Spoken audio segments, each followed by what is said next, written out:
Kanak-kanak lelaki berusia 2 tahun meninggal dunia di dalam kereta yang diletakkan di belakang sebuah bank dekat Jalan Tunku Hassan di Seremban petang 27 Januari.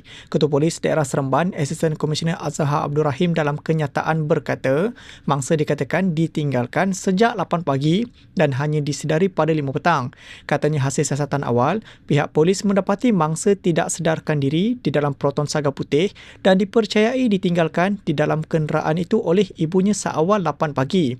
Difahamkan, ibu mangsa terlupa untuk menghantar mangsa ke tempat pengasuh. Kejadian hanya disedari ibu mangsa kira-kira 5 petang selepas selesai waktu bekerja.